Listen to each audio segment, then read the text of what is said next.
Hi friends, welcome to our channel. Brahmamudi serial next ఎపిసోడ్లో ఏం జరగబోతోందో ఈ వీడియోలో చూసి తెలుసుకుందాం. రాజ్తో వెకేషన్కి వెళ్ళిన కావ్య అసలేం జరిగింది అని తెలుసుకోవడానికి ఈ వీడియోని స్కిప్ చేయకుండా ఎండ్ వరకు చూసేయండి.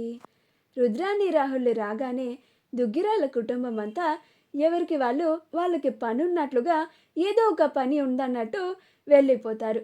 అది చూసి రుద్రాని రాహుళ్ళకి ఇక్కడేదో చాలా పెద్ద సమావేశమే జరిగింది, అది మన ఇద్దరికి తెలియకుండా వీళ్ళంతా డ్రామా చేస్తున్నట్టుగా నాకు అనిపిస్తోంది అని అంటూ ఉంటుంది.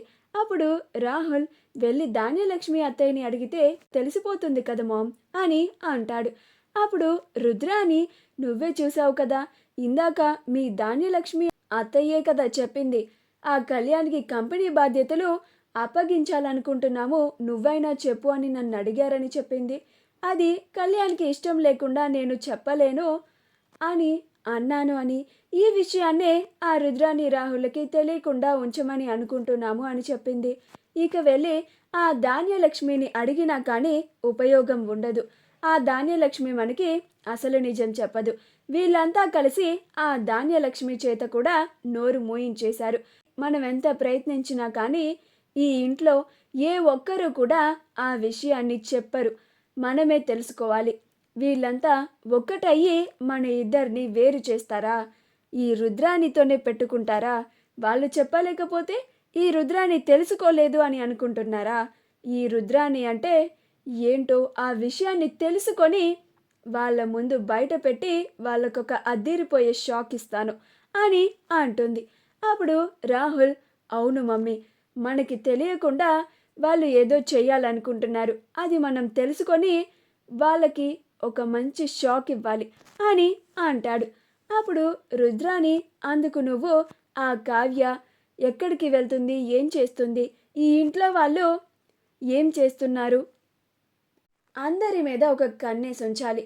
ఏం జరిగినా కానీ, ఏమాత్రం అనుమానకరంగా ఉన్నా కానీ వెంటనే నాకు వచ్చి చెప్పు అని అంటుంది. అప్పుడు రాహుల్, అలాగే మమ్మీ, అలానే చేస్తాను అని అంటాడు. అలా వాళ్ళిద్దరూ వాళ్ళ గదిలోకి వెళ్ళిపోతారు. అపర్ణ, రాహుల్, రుద్రానీర్లు ఇద్దరు హాల్లో నుంచి వెళ్ళిపోయారు అని కావ్య దగ్గరికి వచ్చి, కావ్య ఏం చేస్తున్నావు అని అంటుంది. అప్పుడు కావ్య, కాఫీ పెడుతున్నాను అత్తయ్య, మీకు కావాలా అని అంటుంది. అప్పుడు అపర్ణ, రాజుని కలవడానికి వెళ్తానన్నావు, వెళ్ళావా అని అంటుంది. అప్పుడు కావ్య, ఆ ఉదయమే వెళ్ళొచ్చాను అత్తయ్య అని అంటుంది. అప్పుడు అపర్ణ, ఉదయమా అంటే కాఫీ తాగొచ్చారా అని అంటుంది. అప్పుడు కావ్య, అవునత్తయ్య, మేము ఎప్పుడు రెగ్యులర్గా ఆ రెస్టారెంట్లోనే కలిసి కాఫీ తాగుతూ ఉంటాము, అలా కాసేపు మాట్లాడుతూ ఉంటాను అని అంటుంది. అప్పుడు అపర్ణ, ఒసే మొద్దు, ఇంకా ఎన్నాళ్ళని ఇలా రెస్టారెంట్లో ఆ 10 నిమిషాలు కాఫీ తాగుతూ 10 నిమిషాలు మాట్లాడుకుంటే ఇంకా వాడికి గతం గుర్తుకు వచ్చినట్టే, మా అందరినీ గుర్తుపెట్టుకున్నట్టే అని అంటుంది. అప్పుడు కావ్య, అబ్బా అత్తయ్య కొడుతున్నారేంటి అని అంటుంది. అప్పుడు అపర్ణ, మరి ఏం చేయాలి, నా కొడుకుతో ఎలా మాట్లాడాలో కూడా నేర్పించాల్సిన దుస్థితి నాకు పట్టింది, నా కర్మ, ఒసే వాడితో ఒక రోజంతా టైం స్పెండ్ చేయి అని అంటుంది. అప్పుడు కావ్య, డే మొత్తమా అని అంటుంది. అప్పుడు అపర్ణ, నీ మొగుడుతోనే కదే టైం స్పెండ్ చేయమంటుంది, ఏదో పరాయి వాడితో టైం స్పెండ్ చేయమన్నట్టుగా అంతలా ఆశ్చర్యపోతున్నావేంటి, నువ్వు అలా డే మొత్తం వాడితో ఉంటే ఇద్దరూ మాట్లాడుకోవడానికి చాలా టైం ఉంటుంది, పైగా వాడికి గతం గుర్తుకు వచ్చే ఛాన్సెస్ ఎక్కువ ఉంటాయి, అప్పుడే కదా మనమంతా మళ్ళీ తిరిగి కలిసి ఉండొచ్చు అని అంటుంది. అప్పుడు కావ్య, అలాగే అత్తయ్య, మీరు చెప్పినట్లుగానే 1 డే మొత్తం ఒక ట్రిప్ని ప్లాన్ చేస్తాను అని అంటుంది. అప్పుడు అపర్ణ, ముందు వెళ్ళి ఆ పనిలో ఉండు, ఈ పనులన్నీ పని మనిషి శాంత చూసుకుంటుంది అని చెప్పాను కదా అని అంటుంది. అప్పుడు కావ్య, అమ్మో అత్తయ్య గారు, మీరు నన్ను పెళ్ళైన కొత్తలో కూడా ఇంతలాగా భయపెట్టలేదు తెలుసా అని అంటుంది. అప్పుడు అపర్ణ, ముందు వెళ్తావా లేదా ఇక్కడి నుంచి అని అంటుంది. అప్పుడు కావ్య, అరవకండి, వెళ్తున్నానులే, ఇప్పుడే ఆయనతో కాల్ చేసి మాట్లాడతాను అని తన గదిలోకి వెళ్ళి ఎక్కడికి వెళ్దాం అని ఆలోచిస్తూ ఉంటుంది. యామిని రాజ్ దగ్గరికి వచ్చి వాళ్ళ పెళ్లి పత్రికని చూపిస్తూ ఉంటుంది. రాజ్ ఆ పెళ్లి పత్రికని చూసి ఆశ్చర్యపోతూ ఉంటాడు. అప్పుడు యామిని, బావా, మన పెళ్లి కార్డ్ నచ్చిందా నీకు అని అంటుంది.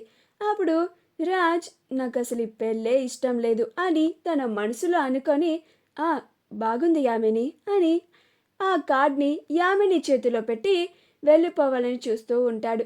అప్పుడు యామిని, బావా, రేపు ఉదయం నుంచి మన ఇద్దరం కలిసి మన రిలేటివ్స్ అందరికీ ఈ పెళ్లి కార్డ్స్ని ఇచ్చి రావాలి అని అంటుంది. అప్పుడు రాజ్, అలాగే యామిని అని వెళ్ళిపోతాడు. అప్పుడు యామిని చాలా సంతోషంగా ఉంటుంది. చూసావా కావ్య, నువ్వేమో నీ భర్త రాజ్కి గతాన్ని గుర్తు చేయాలని చాలా ప్రయత్నాలు చేస్తున్నావు, కానీ నేను రాజ్ని నాతో పాటు తీసుకెళ్ళి మా రిలేటివ్స్ అందరికీ కార్డ్స్ పంచిపెడుతూ బావ నాతోనే ఉండేలాగా చేస్తాను. ఇక నువ్వు రాజ్ కలవడం అనేది అస్సలు జరగని పని అని అనుకుంటూ ఉంటుంది. అలా రాజ్ తన గదిలోకి వెళ్ళగానే కావ్య కాల్ చేస్తుంది. అప్పుడు రాజ్, హలో కళావతి గారు, ఏం చేస్తున్నారు అని అంటాడు. అప్పుడు కావ్య, హలో అండి, మనం ఇద్దరం వన్ డే ట్రిప్ లాగా ఎక్కడికన్నా ప్లాన్ చేద్దామా రామ్ గారు అని అంటుంది. అప్పుడు రాజ్, నేను కళావతి గారి గురించి ఎంత తెలుసుకోవాలని ప్రయత్నించినా కానీ ఆవిడ చెప్పడం లేదు, కాబట్టి ఇప్పుడు ఆవిడ వన్ డే మొత్తం ట్రిప్ అంటున్నారంటే రోజు అంతా ఆవిడతో టైం స్పెండ్ చేయొచ్చు, కాబట్టి ఆవిడ గురించి నాకు ఇంకా చాలా తెలిసే అవకాశం ఉంది. అలాగే కళావతి గారు, ఎక్కడికి వెళ్దాం అని అంటాడు. అప్పుడు కావ్య, రిసార్ట్కి వెళ్దామండి అని అంటుంది. అప్పుడు రాజ్, అలాగేనండి, రేపు మార్నింగే నేను వచ్చి మిమ్మల్ని పికప్ చేసుకుంటాను అని అంటాడు.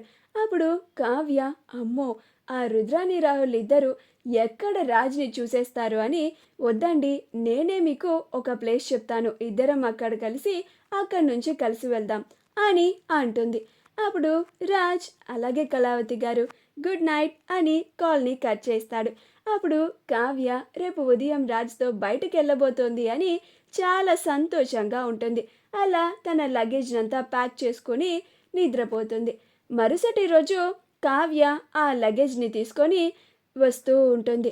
అప్పుడు రుద్రాని రాహుల్ ఇద్దరు కావ్యని చూసి, ఇదేంటి, ఎన్నడూ లేనిది ఇలా లగేజ్ తీసుకొని బయటకు వెళ్తోంది అని రుద్రాని, ఎక్కడికి వెళ్తున్నావు అని అడుగుతుంది. అప్పుడు కావ్య, మా ఫ్రెండ్స్ అందరం కలిసి పార్టీ చేసుకోవడానికి వెళ్తున్నాం అని చెప్పి వెళ్ళిపోతుంది. అలా రాజ్ కావ్యలు ఇద్దరు కారులో వెకేషన్కి వెళ్తూ ఉంటారు. మా వీడియో కనుక మీకు నచ్చినట్లయితే లైక్ చేయండి, షేర్ చేయండి, మా ఛానల్ని సబ్స్క్రైబ్ చేసుకోండి, పక్కనే ఉన్న బెల్ ఐకాన్ని క్లిక్ చేయడం మాత్రం మర్చిపోకండి.